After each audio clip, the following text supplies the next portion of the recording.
నమస్తే. ఈరోజు ప్రశ్న: నేను నా వంతు ఇంత కష్టపడుతున్నా అయినా నొప్పి ఎందుకు తగ్గటం లేదు? ఇది చాలా నిజాయితీ అయిన ప్రశ్న. ఈ ప్రశ్న అడిగిన మనస్సు ఇప్పటికే మారటానికి సిద్ధంగా ఉంది అని అర్థం. నేను ఒక విషయం చెప్పాలి. ఇది ఏ పుస్తకంలో చదివింది కాదు, ఈ నా స్వయ అనుభవం నుంచి చెప్తున్నది. నొప్పి వచ్చిందంటే మీరు ఓడిపోయారని కాదు, మీరు తయారవుతున్నారని అర్థం. బంగారాన్ని చూడండి, బంగారం పెట్టిలో శుద్ధం కాదు, అది అగ్నిలో కాలినప్పుడే మెరుస్తుంది. ఆ అగ్ని దానికి శిక్షణ కాదు, అది సంస్కారం. మీ నొప్పి కూడా అంతే. దేవుడు మిమ్మల్ని మర్చిపోలేదు. జీవితం మిమ్మల్ని మరింత లోతుగా, మరింత బలంగా తీర్చిదిద్దుతున్నారు అని అర్థం.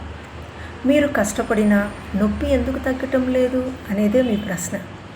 ఎందుకంటే మనం చాలాసార్లు బయట నుండి మారటానికి ప్రయత్నిస్తాం, అలవాట్లు మారుస్తాం, షెడ్యూల్ మారుస్తాం, మాటలు మారుస్తాం. కానీ నొప్పి పుట్టేది లోపల కదా.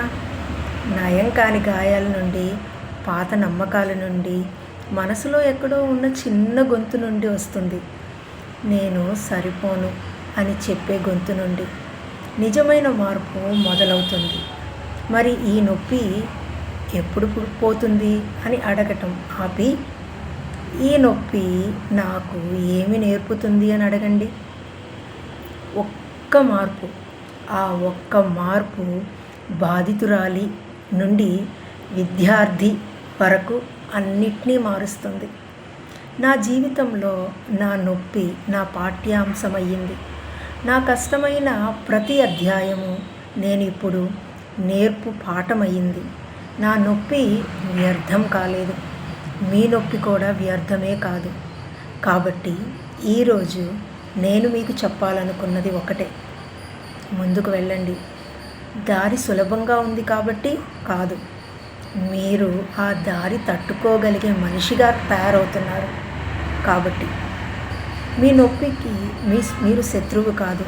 మీరు వినడానికి సిద్ధంగా ఉంటే అదే మీకు గొప్ప గురువు. ఇప్పుడు నా జీవితంలో నేను తప్పించుకుంటున్న ఆ ఒక్క నొప్పి ఏంటి? అది నాకు ఏం నేర్పించాలని చూస్తుంది? కొంచెం ఆలోచించండి. నమస్కారం.